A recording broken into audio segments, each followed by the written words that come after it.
Hey there, YouTube. California Prepper here. Well, I was tagged by my brother PosionStinger. Thank you, brother. I really appreciate the tag.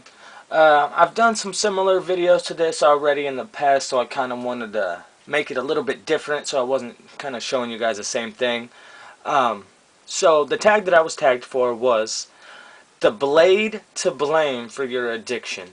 Now, most of you guys that follow my channel already know my blade to blame because I've talked about this in the past. But I'm going to sort of go through it a different way. Up until I got the knife to blame, this was my collection of knives. Now, probably the nicest one in the entire collection would have been my knives, or my knives, would have been my wife's knife, which is actually a Kershaw Leak that is actually valued on the Kershaw website. This exact model is $129 brand new. It is missing the pocket clip, but she doesn't mind. She doesn't wear it in her pocket. She wears it either in her bra or in her purse. So, not a big deal there, but I couldn't believe it when I looked this up and it was $129. I mean, it's probably more than any of my knives that I have out here. None of my knives are over $100, and my hat's off to her. We got that for $5 from my little brother and lunch. That's it. He gave it to her because it was pretty. So found out it was made by Kershaw and it was a $129 knife. So that's pretty cool. The rest of the collection was just this little. This was really one of my old carry knives. Can you believe that? When I look at this piece of crap now, I was like, what the heck was I thinking, man? The scales fell off on one side, so I broke them off on the other side. The thing fell off up here. I mean, it's just harder than shit to open. It used to be a lot looser, and I actually put this in.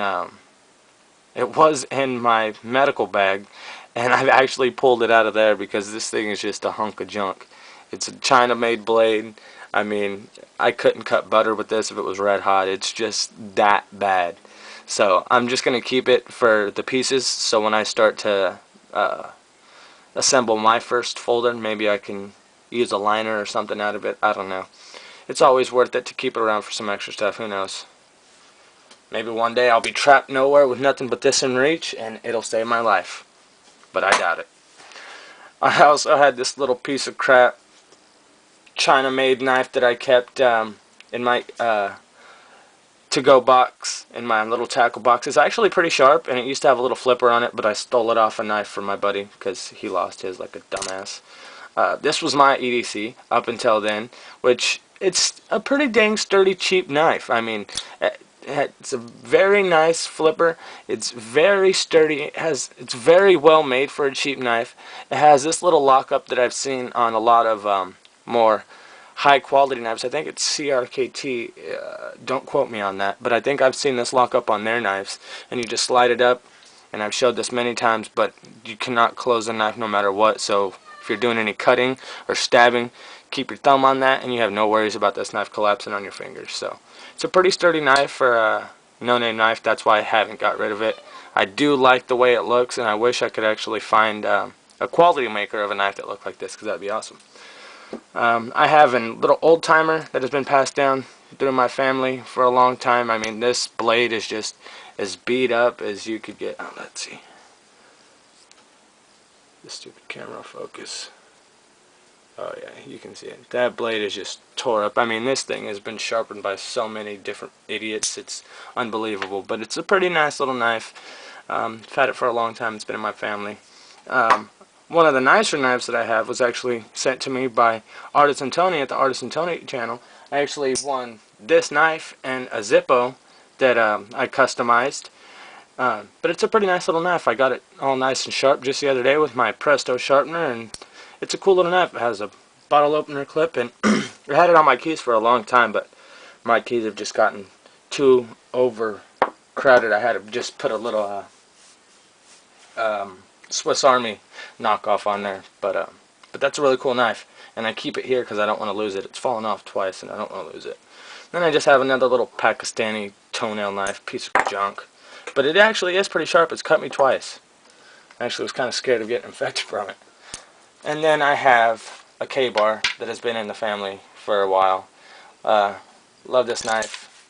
Love this knife. I actually got this confused with my other K-bar. This actually hasn't been in the family. This is the one that I've bought since my new knife. This is the one that's been in the family. I grabbed the wrong one,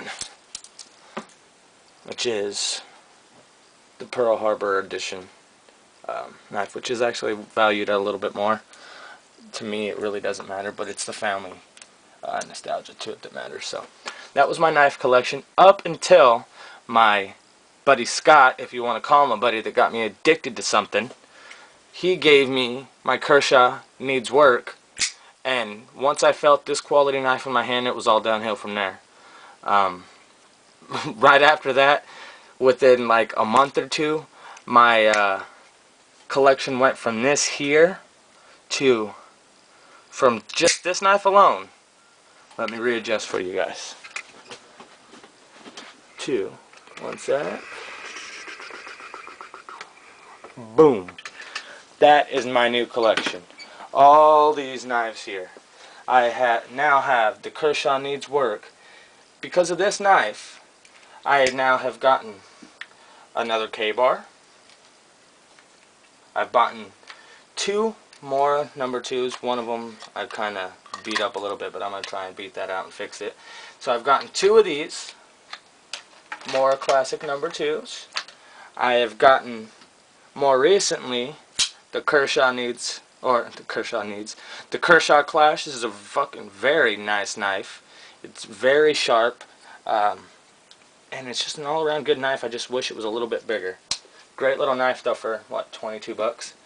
I've gotten the Kershaw 3/4 ton, which this is an awesome knife as well. Once again, just wish it was a little bit bigger. That's why I've opted for the larger size, obviously. I've gotten the Gerber, what is this? The Gerber Freeman Guide. That's what it is. Sorry, brain fart there, guys. Saturday morning, give me a break.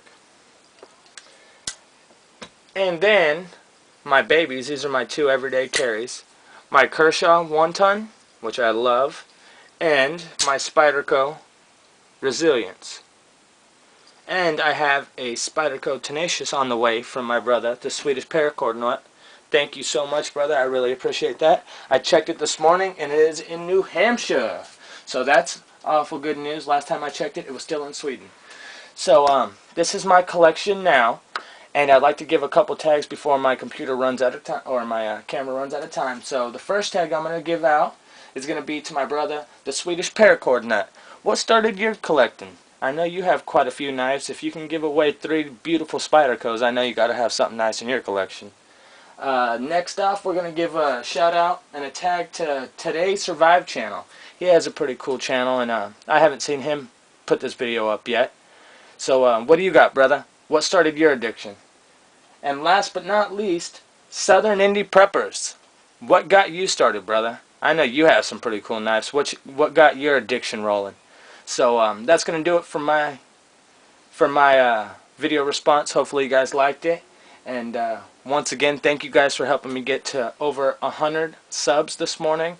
If you guys haven't seen that video, that's up as well. So that's going to do it for now, guys. Going to get out of here Saturday morning. Going to go make my kids some breakfast and hang out. So talk to you guys later.